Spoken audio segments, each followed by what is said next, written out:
Good morning, everybody. Eli Perry here, back again with a follow-up from my video of a couple of days ago about Elon Musk and his Nazi salute.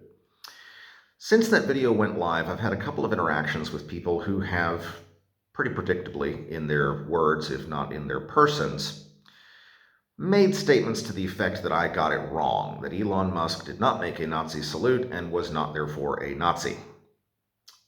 Those people are wrong, and I want to go over why. The first thing that I encountered was, as I said in the first video, people had already started to say that this was Elon Musk making a gesture of taking love from his heart and throwing it into the crowd. He used words to that effect in the clip where he said, "My heart goes out to you." Now, this is an interesting thing for two reasons. The first one is that I have heard that phrase, "my heart goes out to whoever," all my life.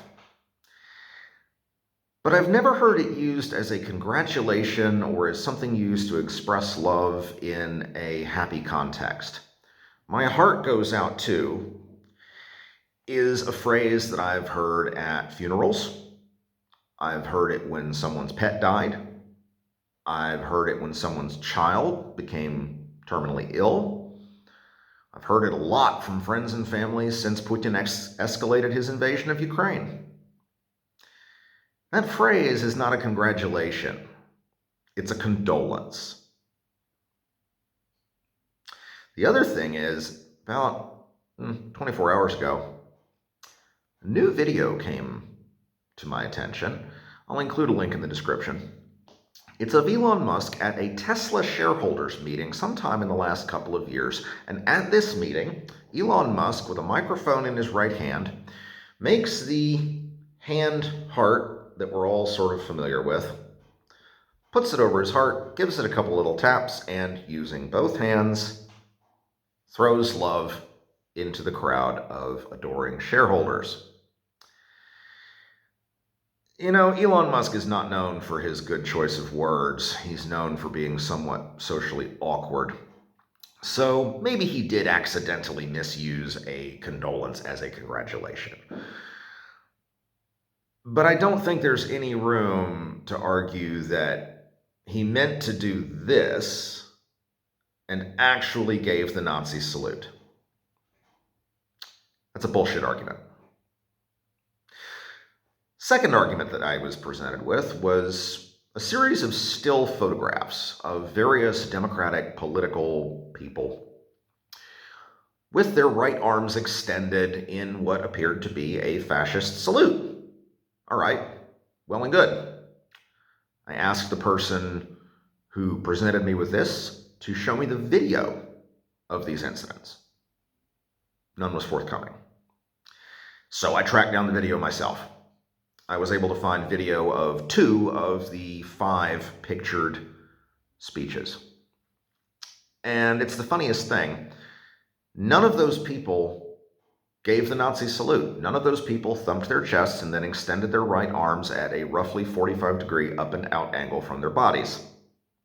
Elon Musk did, but Kamala Harris did not, Hillary Clinton did not, Barack Obama did not. I detest all 3 of those people, but none of them made a Nazi salute. Elon Musk did. Third thing, several people brought up to me the idea that this was not a Nazi salute, but that it was rather a quote-unquote Roman salute. And that's an interesting thing because what we think of as the Roman salute, the uncomfortably Nazi-ish looking thing that we've all seen in film and TV, and that serves thematically to remind us that the Romans were also a violent, oppressive, genocidal dictatorship. That's a modern invention. There is no primary, secondary, or even tertiary source from the first 1,500 years to suggest that the Romans used such a gesture. That gesture is adapted from a painting by a Frenchman, which was executed in 1784 and 1785, called The Oath of the Horatii. And it's a painting, it's a still, so there's no real way to honestly extrapolate that two-part motion from a still shot in a painting, but that's what people did. And it became common as a trope for stage and film actors in the late 19th and early 20th centuries. And it was then snapped up by the Italian fascists. Because the Italian fascists, like a lot of nationalist movements in Europe at that time and even earlier, really liked drawing connections between themselves and the Romans. And so they had this idea of, well, that's the Roman salute. It's something everyone recognizes from stage and film. We'll use that. Then the German fascists snapped it up from them and used it. So when someone says, oh, that's not the Nazi salute, that's the Roman salute, it's the same fucking thing. The Roman salute didn't exist in Rome, at least not that we can prove. And even if it did, that gesture was snapped up by first the Italian and then the German fascists specifically in order to draw a line between themselves and the Roman ideals of civic self-sacrifice and masculinity that are the thematic center of the actual painting itself. It's kind of like with the swastika. Everybody's run into that argument online. Oh, it's not a Nazi symbol, it's a Buddhist symbol for fertility and good luck. Well, yes, it is. Has been for 2,000 odd years. But its adoption and use by the Nazis has changed the meaning of that symbol culturally. Symbols, just like words, can change their meanings over time. If I saw somebody walking down the street wearing a swastika necklace, but the sides of the swastika were vertical and horizontal, I might think that this person was just a particularly dedicated Buddhist who didn't give a rip about Nazis stealing his religious symbol, and he was going to wear it in public, and damn what anyone else thought. I would think this person was clueless and careless and selfish and demonstrative, and I would think that they were an asshole, but I would think that they were just a religious fanatic, a fairly ordinary garden variety sort of asshole. I'm American. I've dealt with those kinds of people my whole life. But if I see somebody going down the street and they're wearing a swastika that is turned 45 degrees, so that instead of the top and the sides being flat, now the top, the bottom, and the sides are 90-degree points. That's not a Buddhist swastika. That's a Hakenkreuz. That's a Nazi swastika, and trying to tell me that it's a Buddhist symbol of good luck and fertility is nothing but gaslighting bullshit. Anybody with an ounce of intellectual honesty knows that. So don't try to tell me that it's just the Roman salute. We all know what's going on here. The second thing that somebody brought to my attention was they said, well, just because he gave the Nazi salute, maybe it was an accident. Elon Musk is known for social awkwardness. He's alleged to be on the autism spectrum. Autistic people do awkward things all the time. Yeah, they do. I'm autistic myself. Social awkwardness is part of the package. It's one of the things that sucks about autism. But you know what? I've never heard or seen another autistic person do something like a Nazi salute by accident. We're autists. We're weird. Sometimes we're clueless, but we're not fucking stupid. Unless we're just stupid people who happen to be autistic, that is. But even stupid people don't do that motion in public by accident. And the other thing about autistic people is when somebody comes to us and tells us, hey, that thing you did, that really got under some people's skin. That made some people uncomfortable. Most of us, not all, but most of us immediately go, oh, shit. Oh, fuck. I'm really sorry. I screwed that up, didn't I? Oh my God. I didn't even think about. I really did that? Shit. Oh my God. It's embarrassing. It's a pain in the ass. And it's the kind of experience that nearly every autistic person has had over and over and over again. Did Elon Musk do that? No.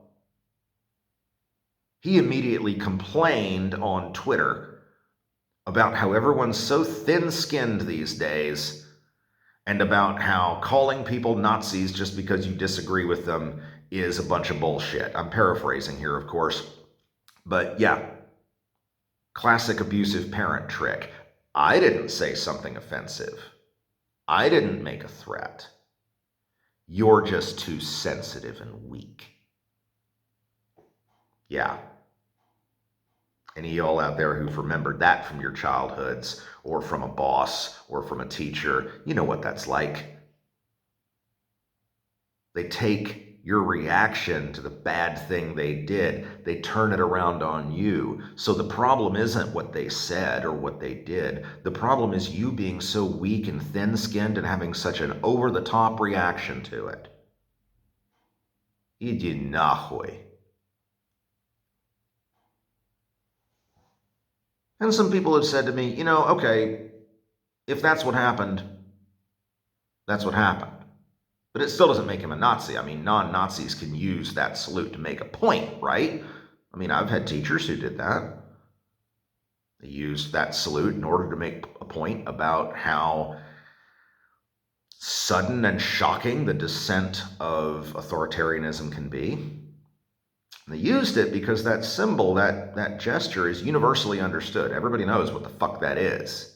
There is no mistaking that gesture for something else. Certainly you can't mistake it for that. But maybe it doesn't make him a Nazi. Maybe he just made a Nazi salute for other reasons in front of a crowd of enormously wealthy right-wing political operatives, some of them connected to intensely nationalist, sometimes racist ideologies and organizations. But that doesn't make him a Nazi. We don't know if he's a Nazi. And you know what? Those people are right. Because if you look at the circle around Adolf Hitler, you come across a couple of different personality types. The one that most people are most familiar with, aside from the Nazis themselves, are the bunch of soul salesmen who decided that their nationalism was important enough that they were willing to go along with the Nazis in order to advance non-Nazi but nationalistic political goals. A lot of the German general staff fall into this category. A lot of the industrialists fall into this category. They might not have been actively anti-Semitic themselves, but, if several million dead people is the price they had to pay in order to get rich and to bring Germany back to her rightful place on the international stage, well, eggs, omelets. Other people's lives were a price they were willing to pay. Maybe it made them uncomfortable, but not uncomfortable enough to change what they did. Then you come to the actual Nazis themselves, the true believers. And these are the people who believed that, this was necessary. That these mass murders, as horrific as they might be to witness, were necessary for Germany to secure its survival and for the German people to secure their rightful place at the head of humanity. This is Goebbels, Himmler, people like that. Leni Riefenstahl, for instance. There's a wonderful set of photographs of her reaction to seeing a bunch of Jewish civilians shot in Belarus, and you can tell that she is horrified by what she's seeing. That's unmistakable on her face. But she still kept making movies for the Nazi government because, to her, that horror was a price she was willing to pay. But then you get to a different bunch. And these people are, if anything, worse than Nazis, because this is Albert Speer. This is Roland Freisler. These are the amoral mercenaries who decided that for their personal gain, any price was payable. Maybe they weren't actually anti-Semitic themselves. Maybe they weren't even politically Nazis. Roland Freisler started off as a communist. He was actually denied a seat on the German High Court because when someone nominated him to replace Dr. Helmut Goethner, Hitler responded, "What? Freisler? That old Bolshevik? No." And gave him a political judgeship instead. But if anything, these people are even more repugnant than Nazis because Nazis, for all that their code is an evil, horrible, murderous thing, they had a code. And when that code failed them, they at least had the humanity left to shoot themselves. But Speer? Freisler? No. They were there for money, social clout, acknowledgement. Speer just wanted somebody to build his buildings. And so they decided that whatever was needed, whomever it had to happen to, was okay by them. Completely amoral people. So it's possible that Elon Musk isn't actually a Nazi. He doesn't seem to have any real serious problems with Jewish people, although he has retweeted and signal boosted anti-Semitic conspiracy theories a number of times. He doesn't really seem to think about them. But if he's not, that means he's something worse. That means he's a Speer. That means he's a Freisler. So, I have to thank those people who came out in defense of Elon Musk. They're wrong. They're full of shit. But they forced me to go back and re-examine and further develop a couple of things that I had said. And for someone who tries to be intellectually honest, that's always a good thing. I think that's where we're going to call it for today, folks. I had originally intended for this video to have a second segment on why Musk did this and why he responded in the way that he did and why his followers have responded in the way that they have in the context of the kind of mind games and truth fucking that goes on in abusive family relationships, a situation with which I have deep personal familiarity. But we're already almost 20 minutes in, and I really want to make sure that I compose this next one well so that I can make my point as cogently and forcefully as possible. Still don't know quite where this channel is going to go, but we're going somewhere. Just got to figure out where. Oh, and for the couple of people who have contacted me and made various comments regarding Ukraine, Musk, Russia, Putin, Trump, let me reiterate something that I said a few times on my Facebook page back, during the earlier stages of this war. And let me put it to them in language that they understand. Putinsky petuchy, idite nahoi zalupa. Partially ripping off Joe McDonald there. I hope he'll forgive me. Thanks, everybody. And remember, don't trust but verify. Just verify.